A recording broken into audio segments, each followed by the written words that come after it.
Soyez les bienvenus sur la chaîne Libre des Comores.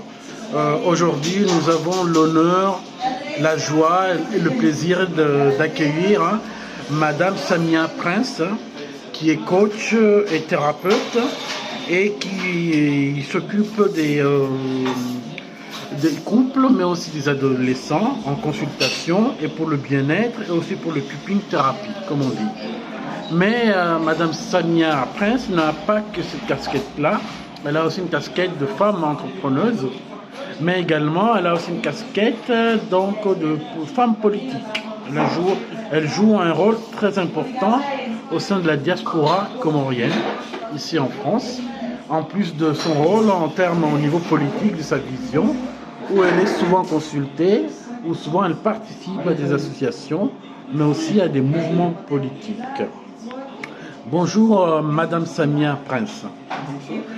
Comment allez-vous avant tout? Je vais très bien, merci. Aujourd'hui, vous avez la chance, vous avez le plaisir, nous avons le plaisir de vous voir ici à Paris. Oui.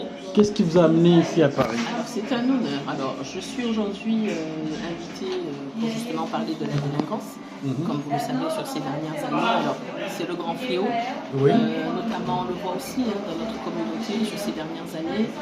On a beaucoup d'enfants qui se retrouvent assassinés, beaucoup de règlements de compte. Oui. Donc il faut qu'on commence en fait à en parler, qu'on commence à bondir aussi. Oui, bon, il y a la question de la violence, c'est vrai, c'est très important. À Marseille, il n'y a pas longtemps, il y a eu 2 ou 3 morts, je crois. Et cette question, elle est un peu négligée, mais elle occupe quand même l'actualité et c'est très dramatique. Il n'y a pas que cette actualité-là, mais il y a aussi la violence en général ici à l'étranger, mais aussi aux Comores. Tout à fait. On a aussi la violence à l'égard des femmes, mais aussi il y a les viols également. Donc ça, c'est une question qui occupe les politiques, les gouvernants, mais aussi les associations et aussi les acteurs et actrices de la société civile et de la vie politique. Voilà. J'avais plusieurs questions à vous poser. Pour que vous puissiez nous donner votre avis. Bon, je voulais commencer parce que juste une minute pour que vous puissiez nous expliquer ce que vous faites, non pas à Paris, parce que vous êtes invité aujourd'hui, mais votre activité de coach thérapeute.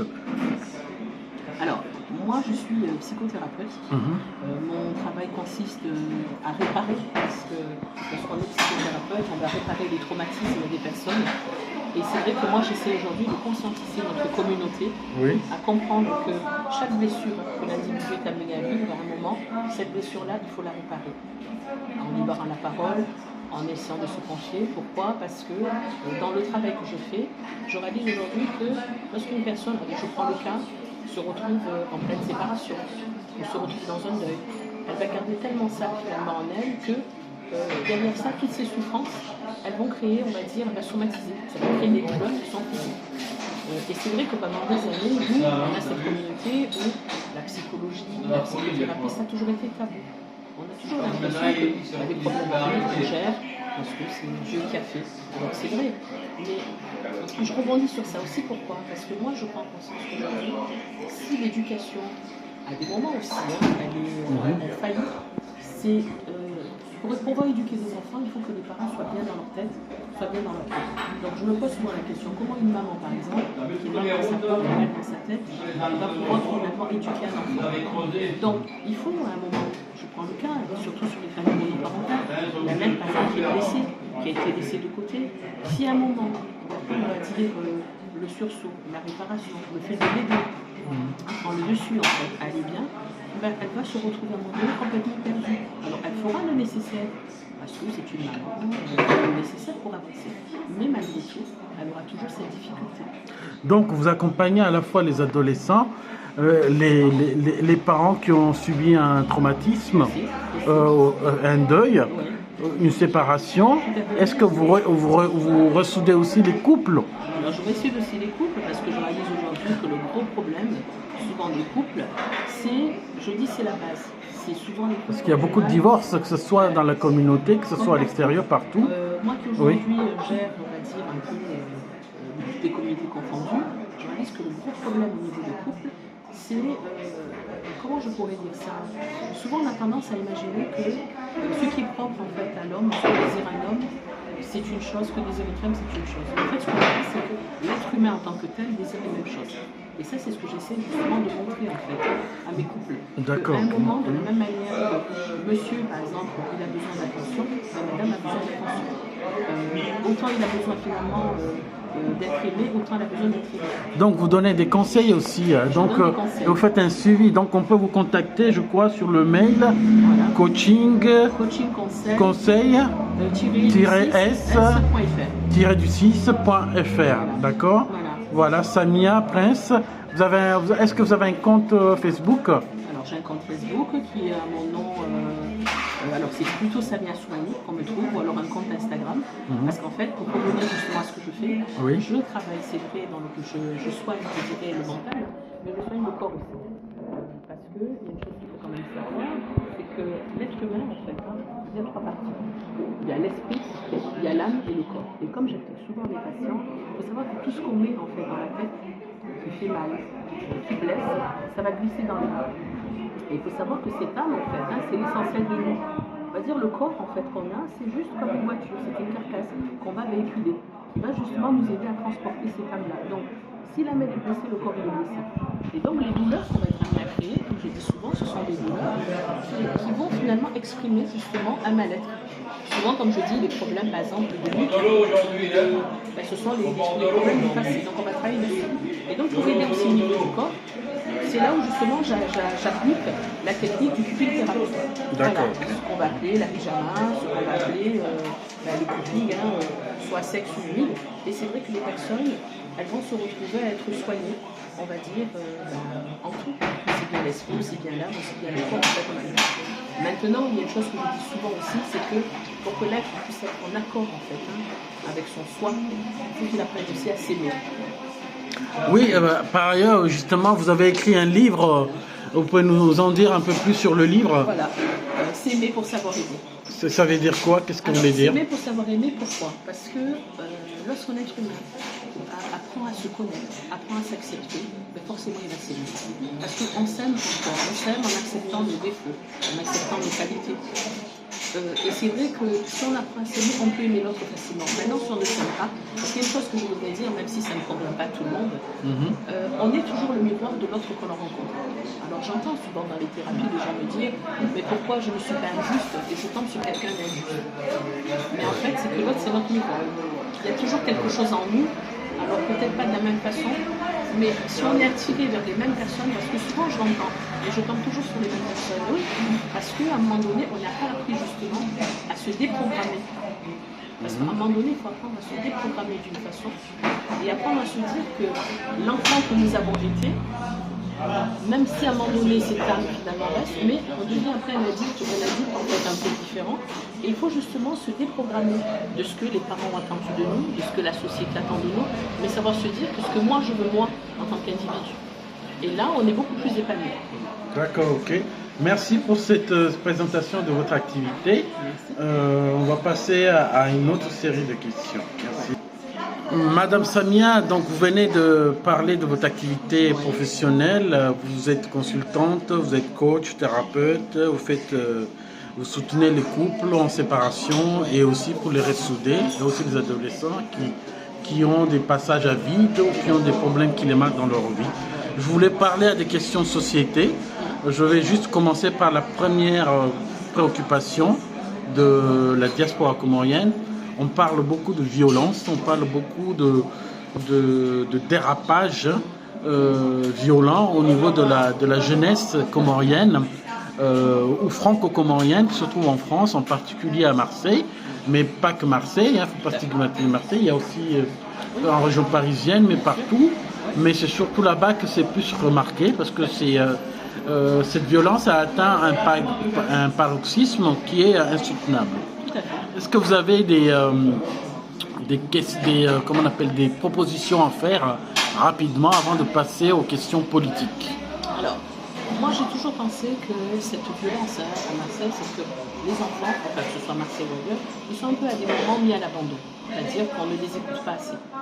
Ce sont des enfants, puisque moi, alors j'ai travaillé pendant un temps aussi dans l'insertion avec des enfants qui étaient délinquants. Et souvent, ce que j'entendais, c'était face à nos parents qui ont des problèmes, on a du mal en fait à les solliciter. Donc je pense qu'il y a des moments où les parents aussi doivent apprendre à communiquer davantage avec leurs enfants. Doivent aussi savoir communiquer. Quel constat vous faites pour tirer les propositions? Alors les constats c'est ça, c'est qu'il n'y a pas de dialogue. Les parents et les enfants se retrouvent à des moments tout seuls. Donc, vous voulez incriminer les grands mariages parce que certains disent que les grands mariages, le fait que les gens font les grands mariages, ils négligent leur enfant. Qu'est-ce que vous en pensez? Comment c'est formulé? Alors moi je dirais oui et non. Bien sûr que les grands mariages, lorsqu'une femme ou une famille se retrouve, on va dire, avoir le sentiment d'être une vache à lait, parce qu'elle doit être amenée en fait à forcément cotiser, par exemple pour le payer, parce que c'est ça, on sait très bien que la communauté, on est beaucoup dans le paraître. On fait ça parce que sinon on est sur le banc des accusés. Donc à quel moment en fait on a l'esprit pour penser en fait aux enfants? Maintenant je dirais pas que ça, parce que je pense que lorsque nos enfants, à un moment donné, on leur explique aussi nos traditions et qu'on communique avec eux, je pense qu'à un moment donné ils peuvent comprendre. Je pense qu'il n'y a pas que ça. Concrètement, qu'est-ce que vous proposez comme piste de solution par rapport à cette problématique de violence et de problèmes d'éducation des jeunes de la diaspora? Concrètement, moi je dis qu'il faut qu'il y ait un pôle écoute. Un pôle écoute à quel niveau? Au niveau familial, au niveau de la société, au niveau de l'ambassade, au niveau de l'État comorien, au niveau de l'État français? Qu'est-ce que vous proposez? Il faut à un moment donné que par exemple nos adolescents aient l'impression il faut qu'ils aient un interlocuteur. Une personne par exemple qui va servir de relais à la place des parents. À un moment donné, de leur ils vont avoir les premiers problèmes parce qu'il y a le problème alors de l'adolescence, il ne faut pas l'oublier. L'enfant qui se retrouve par exemple à 11 ans, 12 ans, qui est en puberté, en passe pubère, qui ne comprend pas ce qui se passe au niveau de son corps, à qui s'adresse en fait quand il est dans un mal-être? Donc il va s'adresser parfois aux personnes de la rue. Oui, il y a le problème de couple, de famille monoparentale. Alors il y a le problème de famille monoparentale, mais aussi le problème, on va dire, de l'enfant qui est isolé. C'est-à-dire que les enfants aujourd'hui se sentent, déjà ils sont pas très bien dans leur peau, et ça on l'oublie chez nous, parce qu'on se dit toujours, pourquoi il est mal dans sa peau alors que c'est un enfant, il mange, il dort, en fait il est tranquille. Non, un enfant aujourd'hui il n'est pas écouté, il est mal dans sa peau, il ne comprend pas ce qui lui arrive. Il n'a pas sa place en fait au sein de sa propre famille en fait par moment.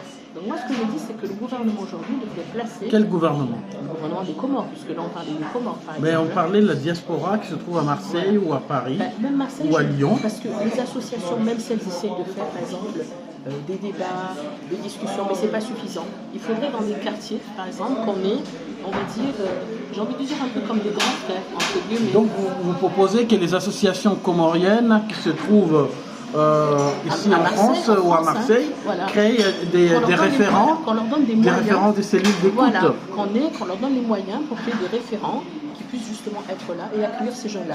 Je vais donner un exemple tout bête. Je prends le cas Marseille aujourd'hui, on a des quartiers où les gens finalement vont se retrouver à contrôler les personnes qui arrivent en fait dans les quartiers. Et ce sont des dealers en fait, pour mettre leur canapé en fait en plein milieu. Ils vont se retrouver à faire, on va dire, leur petit commerce de drogue. Mais ça, personne finalement dit quoi que ce soit, puisque les gens ont peur. Et donc la question, elle est là. Comment on fait finalement, comment font les parents, à un moment donné, pour sortir les enfants de ça? Certains vont dire autant déménager. Mais c'est pas si simple. Maintenant, moi, je pense que si derrière ça, on a dans ces quartiers-là, on va dire, des personnes préférentes, capables de dire à ces jeunes enfants ou à des parents, vous partez, vous n'êtes pas là, envoyez vos enfants. Un peu comme on a fait des chenilles à un moment donné, parce que ces chenilles-là aussi, ils ont su à un moment justement servir de relais et savoir dire on va prendre les enfants en main, on va communiquer avec eux, on va discuter. Parce que ça aussi, c'est que lorsque les enfants se retrouvent avec des parents qui viennent d'ailleurs et que les enfants veulent, on va dire, vivre une vie finalement d'ici, on leur donne une éducation un peu de là-bas, sans leur expliquer exactement le tout, ils sont complètement perdus en fait à un moment. Parce que nos enfants sont perdus en fait en France. Il y a quand même, s'il faut dire aussi, cette crise identitaire. Donc, si j'ai bien compris, vous proposez donc une écoute attentive des parents, premièrement. Deuxième point, que les associations de la diaspora comorienne se restructurent pour créer des pôles référents pour accompagner les parents dans les zones où la violence est violente. Oui, tout à fait. Et donc, ça c'est le deuxième point, et avec un accompagnement de l'État comorien, peut-être ça peut être des subventions de la mairie, peut-être, pour faire un projet, peut-être la mairie ici en France, par exemple. Aussi bien en France, on va dire, parce que le problème qu'il y a ici, c'est le même qu'il y a de l'autre côté.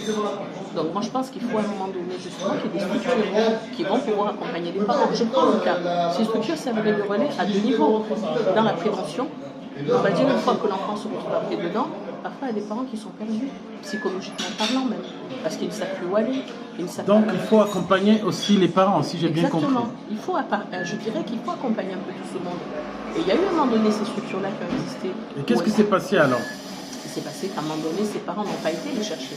Parce que lorsqu'on a par exemple des éducateurs, on a des pôles aujourd'hui médiation famille, ces pôles-là sont là justement pour servir de relais et aider les familles. C'est-à-dire que moi ce que je dis aux familles aujourd'hui, lorsqu'on voit que son enfant commence un petit peu à partir de travers, il ne faut pas attendre. Il faut en fait tout de suite commencer à chercher de l'aide. Et donc je pense que le fait de créer des structures où, comme on le fait aujourd'hui, où à un moment donné on sait qu'il y a un numéro, et la famille va pouvoir se dire j'appelle cette structure, qui va pouvoir m'aider, m'orienter vers tel, on va dire, centre social, vers tel, on va dire, médiation. Ça peut finalement servir, mais pas attendre qu'un enfant finalement arrive à 11 ans, qui s'est retrouvé dans un premier problème, ou à 12 ans, ou à 13 ans, parce que souvent c'est ça. Donc il faut agir en amont en fait, il faut commencer dès le plus jeune. En fait, il faut agir dès le plus jeune, dès la première bêtise, mais pour cela, ça veut dire qu'il faut que les parents comprennent qu'un enfant, c'est dès le début qu'on le surveille. On n'attend pas que l'enfant arrive au collège ou au lycée pour se dire, tiens, qu'est-ce qui se passe? Cet enfant-là, que ce soit à l'école maternelle, au primaire, il faut qu'il y ait un suivi. Il faut qu'on apprenne en fait aux parents à comprendre que cet enfant qui est tout petit, demain il va grandir, et quand il grandit, qu'il se retrouve à se déplacer tout seul, il va réagir en fonction de l'influence extérieure. Donc il faut à un moment donné qu'on ait des personnes qui vont pouvoir dire, tiens, comment finalement on va faire, et mettre un cadre. Et ça existe. Oui. Ouais. Ok, donc nous avons fini par rapport à cette question sociale très importante. Nous allons passer aux questions politiques. La chaîne libre des Comores, maintenant, va vous poser des questions politiques. Pour résumer les grandes parties, on va parler de la politique du genre. Nous allons parler également de l'action qui est menée au niveau de la diaspora. Après, nous parlerons de l'éducation et de la gouvernance qui est menée aux Comores. Et enfin, on passera à la question sur les élections présidentielles qui sont prévues en fin 2023-2024, parce que ça commence en fin 2023. Voilà, pour la question du genre, en tant qu'observatrice, parce que vous êtes aussi une actrice de la vie sociale, mais aussi politique, vous avez participé à pas mal de création de mouvements politiques, vous avez vos idées personnelles, vous avez votre propre vision. Il y a beaucoup de personnalités du monde politique des Comores qui, quand ils viennent en France, ils vous consultent, parce que vous êtes aussi une référence, vous êtes modeste, mais nous suivons bien vos activités et nous savons bien que beaucoup de politiques, ou de futurs candidats même, vous sollicitent, vous résistez jusqu'à maintenant, vous n'êtes pas déclaré. Donc, mais je voudrais revenir sur, vous êtes une femme active, qui travaille, qui a des opinions, qui est aussi une femme qui vaut autant que les hommes. Voilà. Qu'est-ce que vous pensez de la politique qui est menée au Comores en matière de genre? On a au gouvernement, avant, dans l'ancien gouvernement d'Azali, il y avait 2 ministres. Et après le remaniement, maintenant, il n'y a qu'une seule ministre. Femme, bon, il y a une femme qui est gouverneure. Je voulais que vous nous expliquiez ce que vous pensez, objectivement ou selon votre propre opinion, la politique qui est menée par l'actuel gouvernement des Comores en matière de genre et des femmes, la politique qui est menée pour favoriser les femmes aux plus hautes responsabilités. Alors, merci beaucoup, cher Libre des Comores, de poser cette question. Déjà, il y a une chose, c'est que moi je trouve que la femme n'existe pas en fait au niveau de ce gouvernement. Parce que quand on parle justement de politique de genre ou de parité, pour moi il aurait fallu qu'il y ait un nombre, on va dire, qui ait une balance, qu'il y ait autant d'hommes que de femmes au niveau du gouvernement. D'une part. D'autre part, il aurait fallu que lorsqu'on parle justement de parité, qu'on met à une femme à un poste, on va dire, au niveau en tant que ministre, qu'elle ait un poste finalement qui a été attribué pendant des années aux hommes. Je vais donner un exemple. À l'époque de Mitterrand, lorsque Mme Cresson elle a été nommée, on lui a donné un poste en fait de Premier ministre. Oui. Donc c'était finalement équivalent. Aujourd'hui, pour moi, ça serait une bonne chose si on avait une femme qui pourrait être aujourd'hui, pourquoi pas, ministre des Affaires étrangères. Là, pour moi, je dirais que c'est respecté, en fait, le genre. À côté de ça, malheureusement, je trouve que les femmes que l'on met aujourd'hui au gouvernement, elles ne représentent pas vraiment les femmes en tant que telles. Je prends un exemple, lorsqu'on parle finalement aujourd'hui de genre, qu'on parle de violence faite aux femmes, qu'on parle de violence faite aux enfants, je ne les vois pas toujours, en fait, apparaître, se positionner ou s'indigner. Elles ont, à un moment donné, je prends le cas de la gouverneure, je pense qu'elle a, elle, les moyens de créer en fait des structures ou d'accompagner même finalement certaines associations. Je prends le cas comme Petits Anges, qui justement est beaucoup sur place, qui aide justement, comme d'autres aussi associations. Je trouve qu'elle ne donne pas de coup de main à ce niveau-là. Et j'en parle parce que moi, sur ces dernières années, j'ai beaucoup accompagné des familles en tant que psychothérapeute justement sur des problèmes de violence qui ont été faites aux enfants, qui ont été faites aux femmes. Et je me dis, mais quand je vois certains enfants qui doivent être soignés, quelque part, il n'y a pas ces mesures-là. Et donc, on va créer, parce que le problème est à deux niveaux. Comme je le dis souvent, il y a le problème finalement de l'enfant qui est victime, mais il y a le problème de l'enfant qui est bourreau. Je prends le cas quand on a par exemple deux enfants qui sont mineurs. Oui, vous nous parlez des cas de personnes, Oui. mais moi c'était la politique du genre, le jugement qu'on portait sur ce qui est mené actuellement. Ah ben, c'est pas mené, il n'y a rien, je dirais, qui est fait. Donc justement. pour vous, le bilan est négatif, pour moi, le bilan est Azali négatif. doit revoir sa copie. Ah ben, Azali, je pense Parce qu'il qu'elle doit- n'avait pas promis la parité aussi quand il était candidat. à un moment donné, alors... Donc vous avez parlé parité, on est dans un pays musulman. Quelle est la problématique? Comment vous situez les choses? Je reviens quand même. La parité quand même, elle a été mentionnée lors des assises. À un moment donné, lors des assises, il avait été question justement que 30% en fait des femmes devaient faire partie du gouvernement. Du gouvernement ou des postes à responsabilité? Ah non, du gouvernement. Du gouvernement. Et moi, je trouve que souvent les femmes aujourd'hui, elles sont relayées sur des postes de secrétaire. Alors, je ne dénigre pas finalement. Mais Il y a une femme qui est ministre de la Santé, je crois, et des Affaires sociales et de la Solidarité. Oui. C'est pas un poste à négliger. Oui, c'est pas un poste à négliger, mais derrière ça, j'ai envie de dire quels sont les moyens qu'on lui a donnés. Parce que nous savons que le problème aujourd'hui d'un poste, c'est en fonction aussi des moyens qu'on nous donne pour travailler. Donc pour vous, le quota pour rééquilibrer les choses ne se fait pas assez, ou les propositions qui sont issues des différentes consultations, y compris les assises, pour vous, n'ont pas été mises en application? Elles n'ont pas été mises en application. Moi, je trouve que ces femmes-là, on ne les entend pas. Là, on devrait les entendre. Je trouve qu'on les voit beaucoup sur des journées, on va dire, par exemple, le cancer du sein. Alors, c'est pas négligeable, ou on va dire des droits d'enfants, pourquoi pas. Mais je trouve qu'on ne les voit pas elles-mêmes prendre des initiatives. Moi, ce que j'aurais voulu voir aujourd'hui, au niveau de ces femmes, que ce soit la ministre de la Santé, que ce soit la gouverneure, j'aurais voulu voir ces femmes-là être capables de mettre en avant, on va dire, leur propre organisation. Je prends le cas.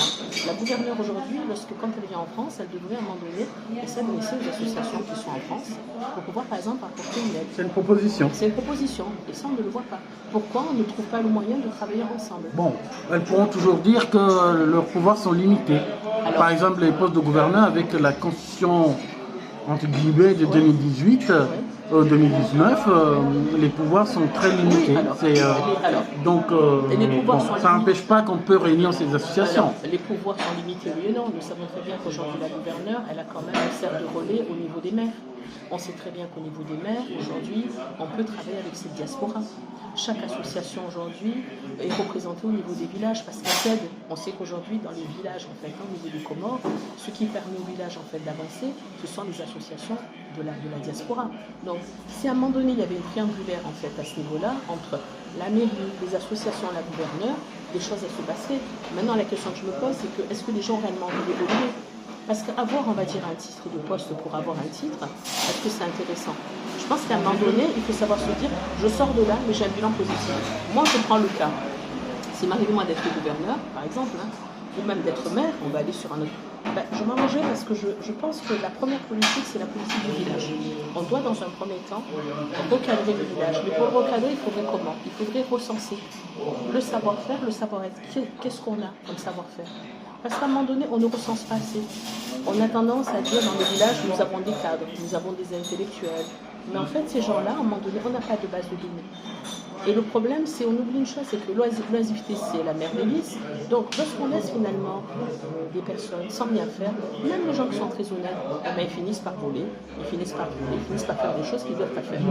Donc, pour vous, elles peuvent mieux faire, les femmes qui sont nommées. Pour moi, il n'y a pas assez au niveau du nombre, mais en plus, celles qui sont là, elles peuvent mieux faire, si je comprends bien. Moi, je trouve qu'elles ont un côté, je les trouve faibles. Je ne les vois pas trop s'imposer. Je ne les vois pas trop. Peut-être qu'elles travaillent en sous-main aussi. Hein. Oui, mais on ne voit pas de résultat. Moi, je trouve qu'elles devraient se démarquer. Peut-être qu'il faut leur laisser le temps pour pouvoir arriver au résultat. Un mandat, par exemple. Ben là, j'ai fait quand même 5 années, voire plus. Oui, pour la ministre de la Santé, oui. Voilà. Pour la gouverneure, je ne sais pas si ça fait 5 ans. Pratiquement 5 ans. Mais bon, à mi-mandat, c'est vrai qu'on peut... Voilà. Moi, je trouve qu'elle n'ose pas. Je pense qu'à un moment, soit on se dit, on me donne les moyens de mes ambitions et je fais le travail, soit à un moment donné, on se dit, on ne me donne pas les moyens, donc à la limite, je quitte. Parce que le problème, quand elle va sortir de là, on ne voudra pas entendre la phrase dire, en fait, je voulais, mais on ne m'a pas donné. Ah ben alors, il ne faut pas rester. Ou alors, il faut s'arranger pour aller chercher les moyens. Donc, vous proposez qu'elles agissent beaucoup plus ou qu'elles démissionnent si elles n'ont pas les moyens. Exactement. Ok, voilà, je vous remercie pour cette question. La chaîne Libre des Comores, on va passer à la thématique de la diaspora comorienne. La question de la diaspora est très importante. Actuellement, il y a un bureau d'études qui a été choisi par l'Agence française de développement qui s'appelle RMDA, qui fait une enquête au niveau des entrepreneurs pour pouvoir proposer des mesures concrètes pour aider la diaspora entreprenante ou entrepreneuriale et dynamique pour investir aux Comores. Cette question de la diaspora occupe une place importante parce que la diaspora joue un rôle de soupape de sécurité à l'égard de la population, parce que d'ailleurs certains même parlent que le produit intérieur brut, la richesse des Comores, elle est due grandement grâce à la diaspora qui transfère l'équivalent de près de plus de 100%, 160% du budget national qui est envoyé aux Comores, l'équivalent de près de 25% du produit intérieur brut. Les Comores sont parmi les premiers pays au monde à envoyer beaucoup d'argent en rapport avec la population et la diaspora. Donc je voulais que vous nous disiez, déjà, la diaspora ne vote pas, comme vous le savez. Il n'y a pas eu de mesures de gouvernement comorien actuel pour pouvoir faire en sorte que la diaspora puisse participer. Pourtant, les politiques viennent en France, ils viennent avoir l'appui, le soutien financier de la diaspora. Ça, c'est une première problématique. Deuxième problématique, c'est de savoir, il y a un fossé qui est créé entre la diaspora et le gouvernement comorien en matière de crise de confiance. Il y a même un moment, le président Azali a traité tous les gens de la diaspora de balayeurs. Les Comoriens de la diaspora sont des balayeurs selon... Bon, c'était au moment où une frange de la population de la diaspora contestait la légitimité d'Azali. Pour autant, des paroles ont été dites de part et d'autre. Et ces paroles-là, je crois, ils ont blessé beaucoup de membres de la diaspora. Or, les Comoriens ne sont pas tous des balayeurs. Et même s'ils étaient des balayeurs, il n'y a pas de ce métier. Et en plus de ça, ils contribuent beaucoup, à la fois au niveau des infrastructures, mais aussi au niveau social, mais aussi au niveau entrepreneurial, et aussi en matière de transfert de savoir-faire sur le terrain. Je voulais que vous nous disiez ce que vous en pensiez avant de passer à la question politique au niveau des élections présidentielles. D'accord. Alors, déjà, il y a une chose, c'est que moi j'ai quand même toujours cette impression que la diaspora, qu'on n'est pas réellement apprécié finalement au niveau du pays. C'est qu'il y a un paradoxe, parce que tantôt on va venir nous dire que oui, on participe en fait, on aide au développement du pays, mais en même temps, moi j'ai l'impression que lorsqu'on arrive au pays, on ne nous ouvre pas forcément la porte. On n'a pas un bon accueil. On a l'impression qu'on dérange. Et je le vois, même lorsqu'on essaye d'aller... C'est une impression seulement. Si c'est une impression, bon, c'est pas grave. Non, c'est une réalité, parce que lorsqu'on va, par exemple, moi je prends mon cas personnel, lorsqu'on fait le choix d'aller investir en fait dans le pays, et que c'est dans le but d'aider, moi je prends le cas, il y a 10 ans, j'ai ouvert une société d'amélioration de l'habitat, où le produit phare, c'est le panneau solaire. Mais je me suis retrouvée avec beaucoup de problèmes. Alors, j'ai eu, c'est vrai, une aide, celle qui consistait que dès lors où on ramène un projet solaire, on ne paye pas de taxes en fait au niveau de la douane. Mais en ce qui concerne, on va dire, que ce soit les techniciens, que ce soit, on va dire, les personnes, en fait, les habitants, on nous barre la route. Et lorsqu'on essaie de demander même au niveau du gouvernement d'être aidé, d'avoir un soutien, alors ils font la sourde oreille. Donc, moi, je suis toujours étonnée parce que tout à l'heure, vous parlez justement de ce cabinet, en fait, qui m'a contacté, évidemment, en tant qu'entrepreneur. Mais comme j'expliquais à ce cabinet-là, comment aujourd'hui on va venir nous dire que nous sommes finalement un apport, en fait, essentiel, que quelque part on a besoin de nous, alors que de l'autre côté, en fait, on nous barre la route. Parce qu'on a l'impression que des projets comme ça, il y en a eu des milliers. C'est-à-dire qu'on a des bureaux comme ça, on leur donne finalement des enveloppes pour aller finalement faire un travail, et à l'arrivée, en fait, personne ne choisit. Parce que même si on nous dit, on vous donnera un investissement, vous serez accompagné de manière stratégique, ben, on n'est jamais accompagné. Parce que c'est ça en fait, c'est que moi il y a 10 ans, quand j'ai proposé justement à être aidé et essayer de voir avec les banques pour rentrer sur un projet d'autofinancement, j'avais l'impression que c'était quelque chose en fait, comme si j'étais dans du rêve. Voilà. Donc pour vous, la politique qui est menée actuellement, parce qu'il y a un commissaire chargé de la diaspora qui existe au ministère des Affaires étrangères et de la coopération internationale, le gouvernement actuel n'a pas concrétisé, n'a pas mis en place des structures pérennes, crédibles, qui encouragent l'investissement de la diaspora. Tout à fait. Et je dirais même que ce commissaire n'a rien fait pour se présenter au fait finalement cette diaspora. Parce qu'à un moment donné, il aurait dû justement servir de tribunal. La diaspora, on a toujours voulu à un moment qu'on ait justement une personne qui puisse jouer le trait d'union entre là-bas et ici. On n'a jamais eu cette personne. On a pensé à un moment donné que ça aurait pu être l'ambassadeur, par exemple. Mais moi, je prends le cas, même lorsqu'on fait, on va dire, des journées associatives dans lesquelles on a besoin d'avoir, par exemple, des membres du gouvernement qui viennent voir le travail que l'on fait, qu'on puisse être amenés à travailler ensemble, on ne les voit pas. Je prends le cas même. Lorsque nous aussi, on se retrouve à des moments à pouvoir récupérer, par exemple, du matériel médical, et que dans ce matériel médical, à un moment donné, ça vient à notre charge à nous, finalement, de le douaner, à un moment donné, voire même de le dédouaner, ça ne nous encourage pas non plus. Donc c'est ça, c'est qu'on a besoin à un moment donné, quelque part, en fait, d'avoir un vrai soutien. Que ça passe pas ça. Bon, il y a un ambassadeur qui existe ici. Oui, oui. La question que je vous pose, c'est normalement au sein des ambassades, par exemple, si on prend l'ambassade du Sénégal, oui. ils ont un département chargé du développement économique. Oui. Un institut au sein même de l'ambassade qui s'occupe justement des aspects économiques et financiers et d'investissement et d'information. Je pense qu'au niveau de l'ambassade, il y a quelqu'un qui est nommé, mais il nomme quelqu'un, bon, forcément qui n'a pas de visibilité ou qui n'a pas les moyens ou qui n'agit pas. Est-ce que vous avez des propositions à formuler avant de passer à la question politique? Alors, les propositions, ce que j'ai envie de dire, c'est qu'en fait, aujourd'hui, on a un peu un ras-le-bol. Parce qu'on a l'impression qu'au sein du gouvernement, on a des personnes qui ont des titres, mais ça reste des titres. Mais je veux dire, dans le concret finalement des choses, ces personnes-là n'agissent pas. Comme on disait tout à l'heure, entre, on va dire, le gouverneur, une ministre, ou aujourd'hui un commissaire, par exemple, de la diaspora, et ces gens-là, on n'a pas la visibilité. Alors qu'on sait qu'aujourd'hui, avec les réseaux sociaux, on a la possibilité de dire, on a des villes aujourd'hui où on sait qu'il y a la diaspora qui est partout. Moi je pense que même l'ambassadeur aurait dû à un moment donné faire en fait des rencontres citoyennes, se déplacer de ville en ville. C'est une proposition. Voilà, pour venir, pour rencontrer finalement la population et dire voilà qu'est-ce qu'on peut faire pour arranger les choses. Je dis ça pourquoi? Parce que lorsque les personnes arrivent finalement de Comores, qui viennent par exemple en France à un moment, ne serait-ce que dans les démarches qu'on doit effectuer, les personnes sont complètement perdues. Alors moi je parle de ceux qui viennent, qui sont en vie. Mais lorsqu'il y a un décès, ce n'est pas normal, par exemple, lorsqu'une personne décède, que c'est la croix et la bannière, ne serait-ce qu'on reçoit finalement de la paperasse pour déclarer un décès, pour avoir un papier, pour pouvoir rapatrier.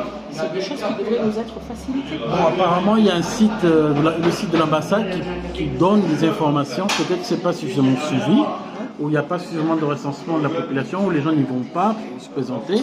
Est-ce que c'est une question de manque de crédibilité ou c'est parce qu'il y a eu un choc de confiance après la tension qu'il y a eu entre une frange de la population, il faut le dire, des gens qui contestent le régime ou qui ont même envahi l'ambassade, ce qui fait qu'il y a une sorte de traumatisme qui se crée, ce qui fait que les politiques de la diaspora, les responsables associatifs ne se rapprochent pas de l'ambassade. Est-ce qu'il faut-il faire un geste? Est-ce que le pouvoir en place, le gouvernement, que ce soit le commissaire ou le ministre, ou éventuellement le chef de l'État en personne, pour rétablir cette confiance qui est perdue, une réparation au niveau des citoyens expatriés, surtout que il y a une loi électorale, là, où je fais la transition, qui est votée, pour laquelle les membres de la diaspora ne peuvent pas être candidats, et aussi doivent être candidats aux élections présidentielles. Ils doivent renoncer à la nationalité dès le départ.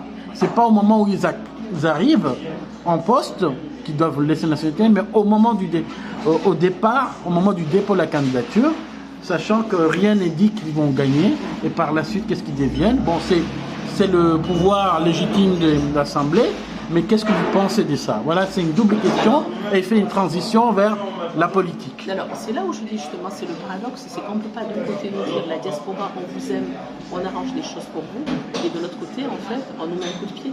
Parce que la réalité, elle est là. La stratégie politique aujourd'hui a voulu que nous, les binationaux, justement, on vient nous dire, eh ben, vous ne pourrez pas finalement aller en fait en tant que candidat. Bon, ils peuvent être ministres, ils peuvent être députés. Oui, mais ce n'est pas la même chose. Parce qu'il y a une chose qu'il faut savoir, c'est que pourquoi cette loi, pourquoi on n'est pas venu nous dire ça, par exemple, il y a 2 ans en arrière. Parce qu'on sait une chose, c'est que renoncer à une nationalité, c'est pas quelque chose qui se fait comme ça en un mois. La réalité, elle est là, il y a une réalité. Donc à un moment, il y a une stratégie politique, je trouve, qui n'est pas... Est-ce que vous pensez que c'est pour barrer les membres de l'opposition ou les nouveaux leaders qui sont issus de la diaspora? Qu'est-ce que vous... je pense que c'est quelque chose, c'est pour nous barrer, nous, finalement, politique de la diaspora. Moi, je prends mon cas à moi qui suis né en France. Bien sûr que, comment je vais pouvoir me dire, je vais par exemple enlever ma nationalité. Mais ça veut dire que si j'avais voulu par exemple être candidate, ben, je ne pourrais pas. Parce qu'aujourd'hui, on va venir me dire, oui, tu ne peux pas, alors c'est même paradoxal, tu ne peux pas finalement être candidate au présidentiel, mais tu peux être ministre. C'est pas la même chose en fait, à un moment donné. Donc je pense qu'il faut, en fait, c'est qu'on ne nous permet pas alors dans ce cas, comment je dirais ça, on ne nous donne pas nos chances. En fait, c'est on vous aime mais de loin. Et moi, c'est comme ça que je le comprends. C'est on vous aime finalement la diaspora de loin. Et là, la diaspora ne peut pas voter. Pourtant, elle est fluente, hein, elle pèse. Ça, c'est cette problématique-là. Donc je trouve que c'est là le paradoxe, c'est que on vous aime diaspora quand vous nous apportez finalement des choses. On vous aime quand vous venez investir en fait dans notre pays, quand vous créez des entreprises. Et en plus de ça, finalement, vous êtes pressés finalement comme des citrons. Une vache à lait alors? Exact, mais nous sommes des vaches à lait. Mais on ne vous aime pas dans le sens où ne venez surtout pas être candidat ici. Parce qu'on ne veut pas de vous. Mais alors pourquoi? Parce que finalement, j'ai envie de dire, si le gouvernement actuel n'avait pas peur de la diaspora, il laisserait passer les binationaux. Où est le problème? Parce que dans une bataille, à un moment donné, chacun sa chance. Mais de toute façon, au moment où si un président est élu, ça peut paraître normal de renoncer à la nationalité. Mais là, il y a la phase de la candidature. Exactement. Et être en poste, c'est pas la même chose. Oui, parce que moi, je trouve que pour moi, c'est pas... Est-ce que cette loi, faut-il la réviser? Il faut la réviser, mais je trouve que c'est pas élégant de la part du président de mettre une loi comme ça. C'est le président ou c'est la commission ou c'est issu des propositions, des consultations Alors, moi je pense que, qu'on le veuille ou pas, le président il a quand même, on va dire, son mot à dire. Aujourd'hui, on ne peut pas venir nous dire c'est la Constitution. Donc vous faites appel au chef de l'État pour qu'il revoie cette loi? Moi je fais appel au chef de l'État parce que j'estime que si aujourd'hui il maintient cette loi, ça voudrait dire qu'il a peur. Et qu'il a peur finalement que la diaspora vienne le battre en fait. Mais les gens disent de toute façon ces élections-là, voilà, on entre à la phase politique. Ces questions-là, on dit de toute façon que les élections sont perdues d'avance pour l'opposition ou gagnées d'avance pour le pouvoir. Qu'est-ce que vous en pensez? Est-ce qu'on aura des élections crédibles avec un président? Voilà, ça c'est la première question. La deuxième question, c'est est-ce que le président Azali ou Azali Assoumani, selon que les gens l'acceptent comme légitime ou illégitime, il est le président en exercice de l'Union africaine.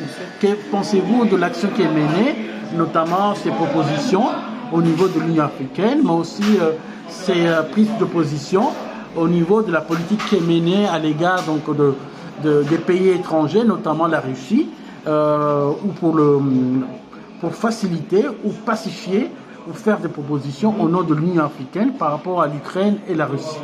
Alors, moi déjà, il y a une chose, puisqu'on parle politique, il y a une chose qui me dérange beaucoup parce que notre pays, quelque part, n'a pas cette éducation, cette maturité politique. Ce qui fait qu'aujourd'hui, c'est la porte ouverte à tout et n'importe quoi. Je pense qu'aujourd'hui, qu'on le veuille ou pas, il a les clés finalement de Ben Salam, c'est lui le président. Qu'on l'aime ou qu'on ne l'aime pas. Maintenant, je pense qu'il y a ce qu'on appelle des stratégies, quand on est finalement à sa place, en fait, hein, qu'on peut être amené à faire finalement avec, on va dire, d'autres présidents. Maintenant, moi, je trouve que, pour moi, aujourd'hui, qu'il soit président de l'Union des Comores ou président des Comores, je pense que dans le premier temps, il doit donner l'exemple, en fait, dans sa gouvernance au niveau de son propre pays. C'est-à-dire qu'il ne peut pas aujourd'hui aller chercher la paix finalement ailleurs, alors qu'au sein de son propre pays, on a des gens qui se font tuer, on a des gens qui se font violer, on a des gens qui meurent de faim. Et ça, ce n'est pas normal. Je pense que quand on est finalement un chef d'État, qu'on se dit être le père de la nation, à un moment, la première question qu'on doit gérer, c'est cette question finalement d'autosuffisance alimentaire. Moi, je trouve que c'est honteux aujourd'hui, dans un pays comme le nôtre, où on peut justement mettre en avant, je prends le cas, l'agriculture, certaines denrées spécifiques, on va finalement acheter finalement des produits à l'extérieur, alors qu'on pourrait favoriser finalement tout ça. Je prends le cas, ce n'est pas normal qu'on va par exemple à l'extérieur chercher par exemple des mabaouanes, alors qu'on peut faire un élevage finalement sur place et l'encourager. C'est pas normal qu'on va chercher par exemple des bananes ailleurs. Donc, moi je pense qu'il y a un moment où le président doit s'asseoir. Bon, il y a des projets qui attribuent à des jeunes pour qu'ils entreprennent, mais c'est pas suffisant. Oui, mais il y a entre de l'ordre de 250 et 300 à qui on donne des fonds pour mener le projet, mais, le projet, ça reste insuffisant. Le problème des projets, ça fait 10 ans qu'on parle de projet. Et le problème, c'est que quand les gens se retrouvent à mourir de faim, il n'y a pas de projet. Parce qu'en fait, le problème de ce pays aujourd'hui, il y a un manque d'espoir. Lorsqu'une population se retrouve à ne plus espérer, à un moment donné, qu'est-ce qui se passe? Laissez la porte ouverte à tout et n'importe quoi. Et c'est pour ça que si le pays continue comme ça, on part déjà dans une dérive. Donc, il y a un moment où il faut que lui-même décide de dire je vais resserrer mes troupes, je vais essayer de me positionner. Et moi, je pense qu'au niveau de sa gouvernance aujourd'hui, dans son choix, il devrait faire des audits. On ne peut pas aujourd'hui être amené à refaire un gouvernement comme il a fait jusqu'ici, en prenant toujours les mêmes. Lorsqu'à un moment donné, un ministre, par exemple, il est nommé pendant, on va dire, 6 mois, 1 an, 3 ans, et qu'il n'y a pas de résultat, eh bien, il faut donc passer. vous prenez la culture de résultat pour les membres du gouvernement. Exactement. Et aussi des directeurs généraux des sociétés d'État et des directeurs de services. Tout à fait. Vous pensez que c'est pas fait ou c'est pas suffisamment fait plutôt? Ah ben, je pense que ce n'est pas fait. Parce qu'on ne peut pas aujourd'hui venir nous dire que lorsqu'on prend le cas, on a un problème au niveau de l'énergie et qu'aujourd'hui on a un ministre de l'énergie, ce n'est pas normal que le pays se plaigne constamment en fait, d'être dans le noir. Pourquoi on n'a pas envisagé la solution de dessalement là à Mayotte? Ils vont le faire, on va revenir à la question de Mayotte brièvement, mais là, M. Darmanin, le ministre actuel de l'Outre-mer et de l'Intérieur, a proposé qu'à Mayotte, où il y a quand même du délestage en matière d'électricité et de pénurie d'eau, a proposé, enfin ils ont un projet pour faire une usine de dessalement pour avoir de l'eau. Qu'est-ce que vous en pensez? Alors moi j'en pense que pour mettre en avant un projet, il faut être assez, comment je dirais ça, il faut être réaliste et futuriste. Le problème, moi, quand je vois le travail finalement de nos ministres, on a l'impression que tout le monde peut faire des projets. Ils font des projets, ça reste sur la table. Mais il n'y a pas finalement les phases en disant... Donc là, vous pensez que c'est plutôt la communication? Il faut juste la communication en prévision justement des élections présidentielles? Je pense qu'on est resté trop dans la communication, trop dans le dialogue, trop dans le semblant. Parce qu'on ne voit rien en fait au bout. Il y a trop de semblant. Je pense qu'il y a un moment où il faut savoir se dire on va réagir en fait réellement. Et il n'y a pas eu d'action réelle. On a l'impression qu'on régresse en fait. Ok, donc c'est la communication politique qui est faite, selon vous? Alors, il y a une communication politique qui est faite, c'est vrai qu'il y a des... Bon, les salaires sont payés quand même régulièrement. C'est quand même une avancée. Est-ce que ça ne suffit pas? Non, il n'y a pas d'avancée parce que moi j'entends des retraités qui sont toujours en fait à se plaindre, ce qui n'est pas normal. Et là aussi, comment justement équilibrer une économie si les salaires ne sont pas payés comme il faut, comment les gens vont consommer? Parce que c'est ça, c'est que moi je trouve qu'à un moment donné, il faut être réaliste, on pousse les gens à l'investir. Alors on va l'investir dans le pays. Si derrière ça, les habitants n'ont pas les moyens en fait d'acheter, alors là, qu'est-ce qui se passe en fait? Ça veut dire qu'on va aller investir à perte. Bah oui, parce que oui, le ça. marché étant étroit, bon, même s'il y a quand même l'Afrique, hein, oui. Bah oui. Donc, ok, bon, il y avait des questions qu'on aimerait bien poser, notamment sur la question de la justice et la question des clandestins. Je ne sais pas si vous avez le temps de répondre avant de conclure pour parler du profil. Selon vous, quel profil faut-il avoir pour un bon candidat pour les élections présidentielles à venir, à boycotter ou non, voilà. Mais il y avait vous savez qu'il y a beaucoup de gens qui sont en prison. Il y en a qui sont condamnés, il y en a qui ne sont pas condamnés, il y en a qui s'estiment accusés à tort ou pour des raisons politiques. Qu'est-ce que vous en pensez brièvement avant de passer à la dernière question pour savoir le profil idéal de candidat aux élections présidentielles de 2024? Alors, je pense que tout pays où à un moment donné la justice justement n'existe pas, parce qu'on va dire ça, elle n'existe pas, quelque part en fait le pays ne peut pas avancer. Je pense que les Comores ont besoin déjà d'être, je dirais, d'être rééduqués. C'est-à-dire que les gens, on les aide à changer de mental dans un premier temps. Moi je dis la justice n'existe pas comment. Quand je vois par exemple, je reste sur les viols parce que c'est souvent là où je suis en fait contactée. Quand je vois par exemple des enfants qui sont violés, garçons-filles confondus, mais que la justice en fait banalise ce genre de choses, je trouve ça anormal. Je trouve anormal qu'on va être amené à emprisonner quelqu'un parce que la personne va manifester. Est-ce que la présomption d'innocence n'est pas respectée selon vous? C'est même pas une question. Ou les procédures de justice ne sont pas respectées, ou il n'y a pas une séparation entre la justice et le pouvoir exécutif? Mais il n'y a pas de séparation. Et quel est le rôle aussi de l'Assemblée qui est censée? Il n'y a pas de séparation parce que s'il y avait une séparation, on ferait la différence entre une personne qui a commis, on va dire, un impair en tant qu'individu, et donc cette personne, on peut la condamner et elle a le droit finalement d'être jugée comme il faut, et la personne qui va être tout simplement condamnée parce qu'elle fait partie d'une opposition. C'est deux choses différentes. On ne peut pas aujourd'hui enfermer, on va dire, un opposant politique pendant des années, alors qu'on va dire qu'un violeur, un pédophile, il va être, on va dire, relâché tout de suite. Qu'est-ce que vous proposez avant de passer à la question de la candidature? Je pense qu'au niveau de la justice, il faudrait à un moment donné qu'on sollicite des pays en fait extérieurs pour venir justement en fait faire peut-être notre justice. Il serait peut-être moins corrompu. Qu'est-ce que vous proposez là? Vous proposez qu'il y ait des magistrats étrangers comme avait proposé l'ancien président Ahmed Abdallah Sambi. Vous pensez que c'est souverain pour un pays indépendant d'avoir des magistrats étrangers? Vous n'avez pas assez confiance en nos magistrats? Il y a un conseil aussi de la magistrature qui est mis en place au Comores. Vous pensez que c'est juste une coquille vide? Non, je n'ai pas confiance parce que je trouve que, alors au départ, on a parlé de lutter contre la corruption. Bon, mais pour vous, tous les magistrats sont corrompus? Oui, c'est ça que vous voulez dire? Oui. C'est pas excessif ce que vous dites? C'est pas excessif parce qu'on le voit en fait, la résultante elle est là. Moi je le vois quand je vois aujourd'hui, je prends le cas, je reste sur ça. Quand je vois des petites gamines de 11 ans qui sont violées, je prends le cas. On a eu ce cas-là, une gamine de 11 ans qui a été violée par 5 jeunes. Qu'est-ce qu'elle a fait la justice sur ça? Les rôles ont été inversés, elle a été plus considérée comme étant, elle finalement, le bourreau que la victime. Donc on ne peut pas venir me dire à moi que la justice en fait a fait son travail. Donc pour vous, le ministre de la Justice ne joue pas son rôle pleinement? Il ne joue pas son rôle. Parce que... et le chef de l'État, c'est le garant de la justice, il ne faut pas l'oublier. Non, il ne joue pas le rôle. Je trouve qu'à un moment donné, on doit prendre finalement les choses cas par cas. Ils ne peuvent pas à un moment donné venir nous dire nous ne savons pas ce qui se passe au niveau de la justice. On ne peut pas par exemple juger une affaire, par exemple, et ne pas juger une autre. Lorsqu'on est finalement, la justice devrait être, on va dire, à part. Donc pour vous, la justice, elle est partielle et parcellaire et orientée. Exactement. Elle ne devrait pas, cette justice ne devrait pas être finalement faire partie du milieu politique. Elle devrait finalement être, on va dire, à part. C'est-à-dire qu'à un moment donné, qu'il n'y ait pas, on met des personnes qui sont par exemple pour la politique actuelle, pour le gouvernement actuel. Non, il faudrait qu'on ait des personnes neutres qui vont juger des personnes pas en fonction de leur parti pris politique, mais qu'on va juger les personnes en fonction de ce qu'elles ont été amenées à faire. Je prends le cas en fait. Quand on voit aujourd'hui des personnes qui vont être jugées, où on voit par exemple qu'il y a des cas de liste de procédure, qu'on voit qu'il y a quand même des cas où il n'y a pas finalement de preuves tangibles, à un moment, pourquoi ces personnes elles sont enfermées pendant des années? Ce n'est pas normal. Oui. Voilà. Donc, voilà.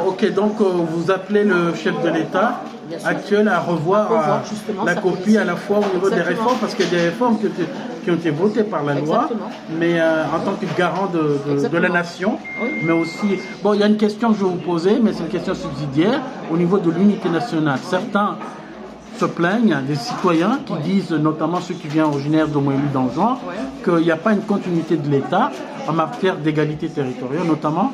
Un exemple précis, c'est lorsqu'on cherche un passeport, on est à Anjouan ou à Moélie, on doit venir à Gazidia pour faire, ça c'est un premier point, ou lorsque les gens prennent des avions, il n'y a pas suffisamment de relais pour leur bagage, pour aller à Anjouan ou à Moélie. Qu'est-ce que vous proposez par rapport à ça?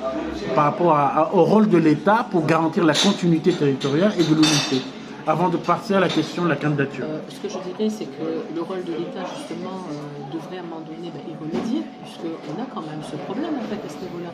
Ce n'est pas normal à un moment. Lorsqu'on se dit qu'on est, par exemple, 3 îles seules, et que nous sommes, on va dire, identiques, on doit avoir finalement les mêmes droits, les mêmes facilités. Mais si finalement, il y a plus de facilité d'un côté finalement et de l'autre, forcément, il y aura des révoltes. Et forcément, il y aura, on va dire, une population qui aura le sentiment d'être mal aimée, en fait, par rapport, en fait, à une autre. Parce que certains parlent de séparatisme, d'autres parlent plutôt de manque de gouvernance, et d'autres parlent d'inégalité de chances ou de chauvinisme. Qu'est-ce que vous en pensez? Alors, moi, je pense que pour peut-être remédier à ça, je pense qu'il faut à un moment donné créer... Certains même parlent de séparation entre les îles, carrément. Je pense qu'il faudrait créer des plateformes, savoir se dire, par exemple, voilà, Gazidia peut être spécialisé pour telle chose, par exemple, Moélie pour telle chose, et en jouant une telle chose. Je pense que moins, chaque île, en fait, pourrait retrouver finalement sa force. Certains parlent de ce qu'on appelle le terme de déconcentration des services publics centraux. Par exemple, le problème des papiers, au lieu d'aller à Gazidia, au niveau, parce qu'il y a des coordinations de l'Union dans les îles, où on pourrait décentraliser certains services, ou même s'il y en a au niveau central, dans les ministères des Affaires étrangères, on peut le mettre aussi dans les îles, mais le contrôler, je ne sais pas ce que vous en pensez. Il y a même parfois des pénuries, même de papier pour pouvoir faire les actes de naissance dans les mairies. Donc il y a un manque de politique de décentralisation. C'est pas normal parce que ça pénalise. On va dire que la personne qui n'a pas les moyens, par exemple, qui est en juin et qui doit se déplacer jusqu'à Gazidia pour faire tout ça, ce n'est pas normal. Donc il faudrait justement recréer tout ça. Voilà. Mais je pense qu'à un moment donné, ça, ce sont des choses qui, pour moi, qui doivent être accolées ici à la problématique de justice. Est-ce que pour vous, est-ce qu'il serait important d'avoir un vrai ministre chargé de la consolidation de l'unité nationale? Tout à fait.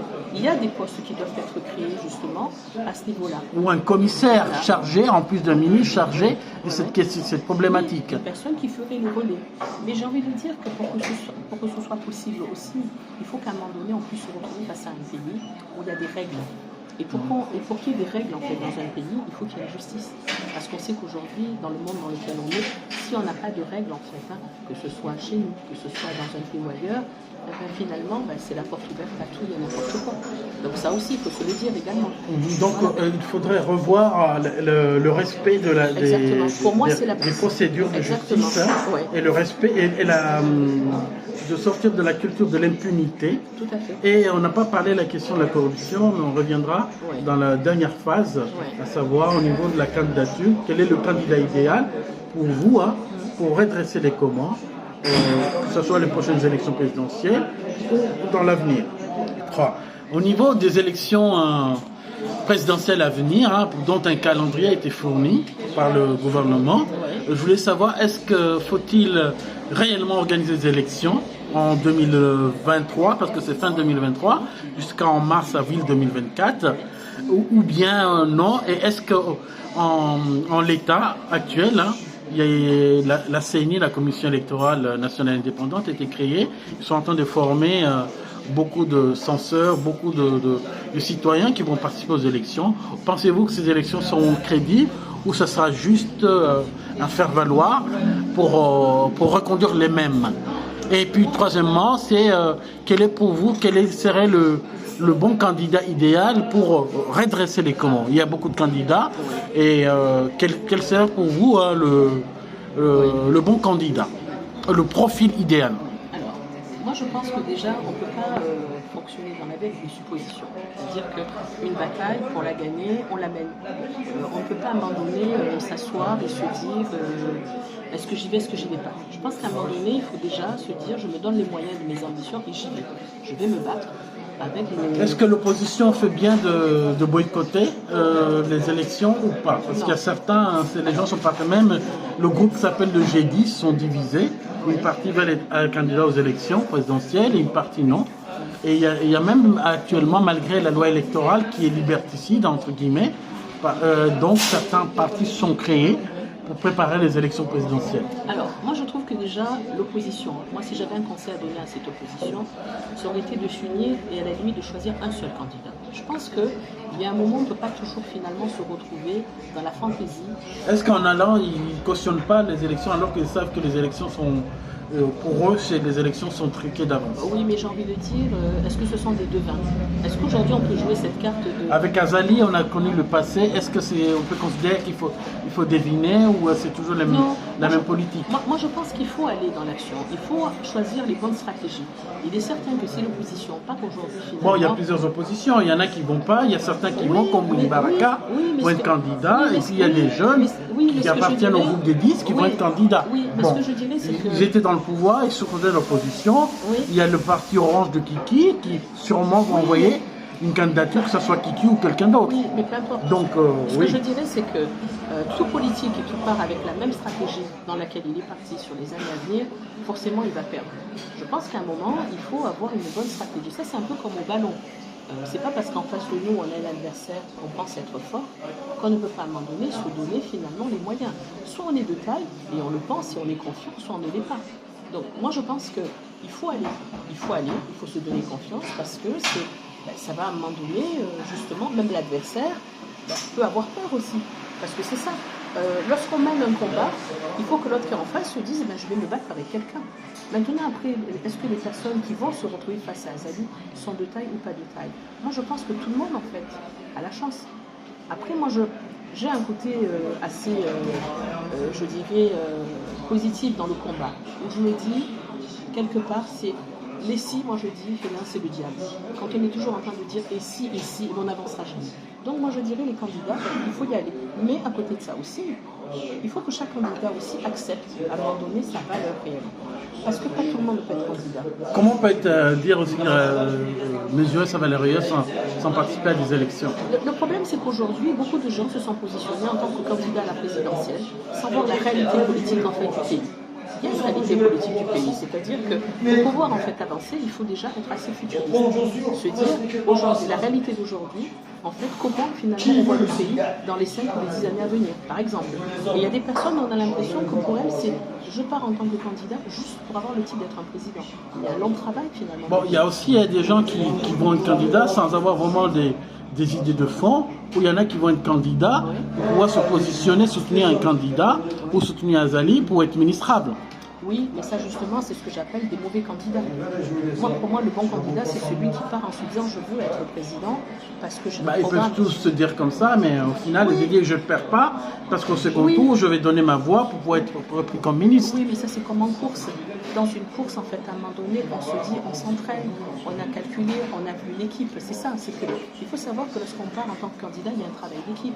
On choisit les bonnes personnes, pas forcément les personnes, parce que souvent, qu'est-ce qui se passe? Les personnes vont commencer d'emblée à négocier les postes.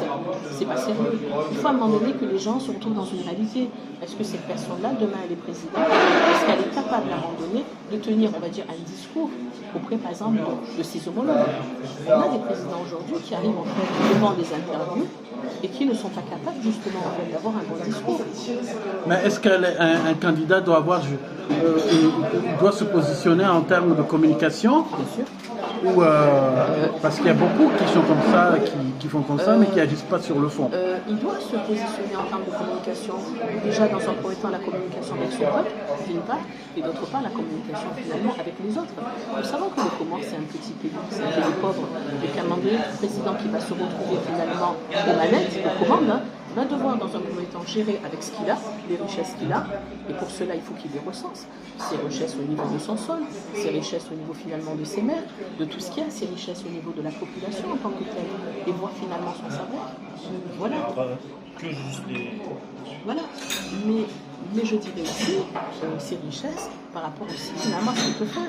Et je crois que certains candidats partent dans ce côté finalement, je pars parce que ça fait joli, ça fait bien.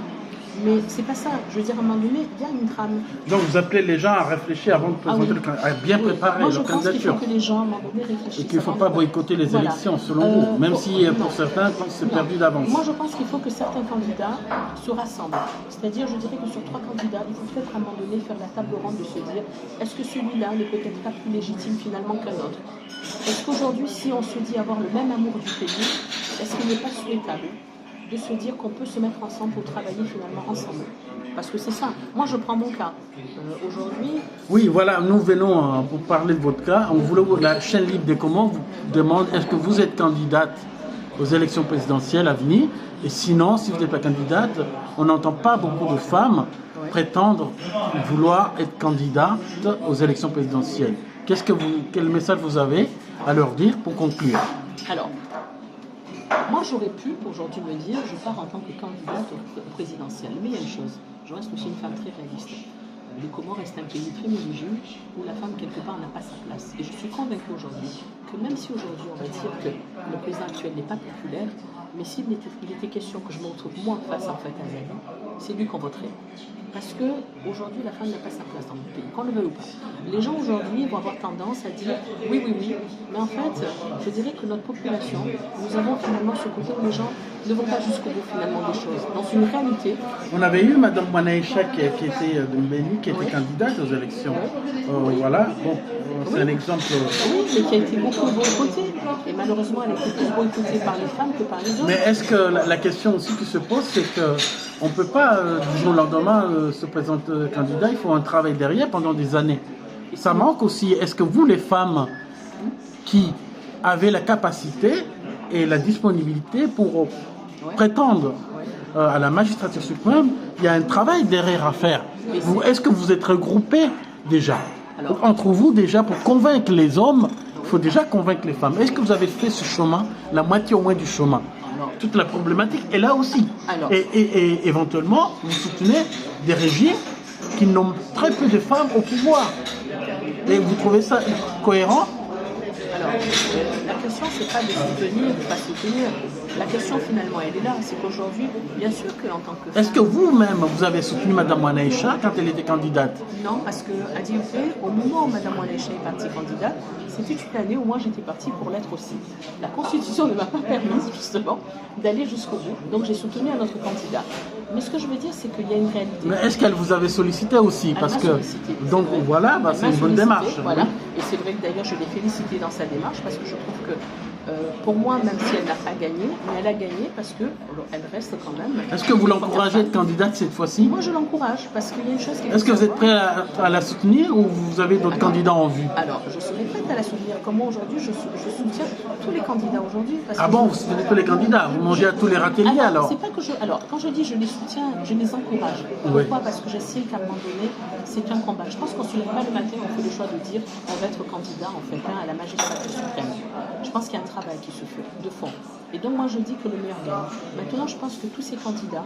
Est-ce qu'il ne faut pas sécuriser davantage l'élection? Parce qu'il y a Zali qui est à la fois président de l'Union africaine, mais aussi des Comores, selon que certains considèrent qu'il est légitime ou non. Mais il a les deux casquettes. Et s'il y a des recours, on a vu le cas de la Cour suprême par rapport à la demande de décision où M. Razida a fait une requête et cette requête a été rejetée. Est-ce que vous trouvez aussi normal que la Cour suprême soit nommée par l'ensemble des membres de la Constitution, nommés par le seul président? Bien sûr que non. Mais c'est là où je... Est-ce que vous ne trouvez pas cohérent que l'opposition se dit que de toute façon c'est perdu d'avance? Oui, mais si l'opposition justement par intuition c'est perdu d'avance, quelque part bien sûr que c'est donner des chances à l'autre. Maintenant ce que je veux dire c'est que l'opposition doit arrêter aussi de donner des points finalement au régime. Parce que je prends le cas, lorsque quelqu'un comme M. Razida va justement faire une démarche telle qu'il l'a faite, il connaissait très bien les résultats. Et ça, c'est une perte de temps. Lorsque l'opposition va mettre en avant sa stratégie politique, bien sûr que... De boycott. Voilà. Donc tout le monde, finalement, lorsqu'on connaît en fait la stratégie, quelque part, mais c'est facile de mettre des choses en avant. Est-ce que les personnes qui travaillent, on va dire, en souterrain, parce qu'il y en a, il y a des personnes qui travaillent en souterrain, il y a des personnes qui finalement créent des stratégies finalement, sans forcément se retrouver au devant, on va dire, des réseaux sociaux, tous les jours en fait, de faire des conférences de presse. Parce que c'est aussi ça. On peut être amené à un moment donné à faire une bataille en fait, discrètement.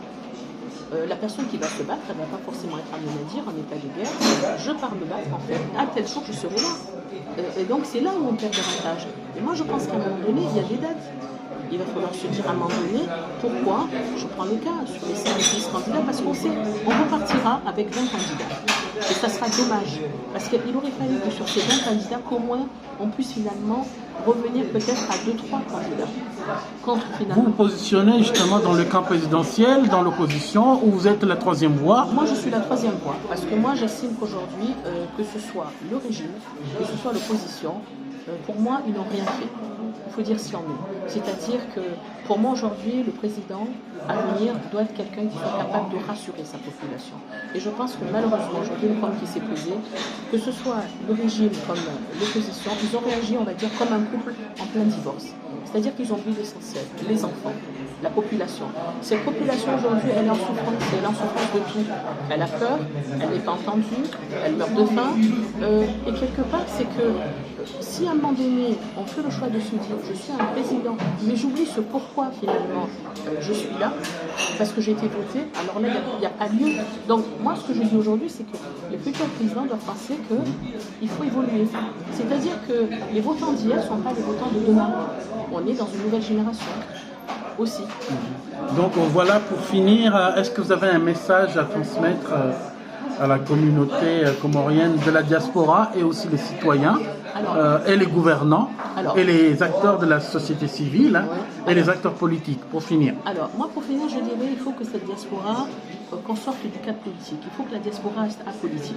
Il faut qu'on arrête, en fait, de toujours nous laisser, aujourd'hui, mener dans une politique. Parce que ces derniers temps, tout a été politisé. Tout a été finalement une manière de faire ce qu'on appelle, on va dire, une récupération politique. Et il faut que ça change à ce niveau-là. Il faut aussi qu'au niveau finalement du gouvernement, qu'il y ait des actions. On va dire qu'à un moment donné, on n'a pas forcément besoin qu'il y ait que des projets, que des propositions. On veut des actes. Ce sont les actes qui vont permettre justement qu'on ait confiance. Et l'opposition également. Il faut qu'à un moment donné, cette opposition puisse être capable de montrer que nous sommes réellement finalement ensemble.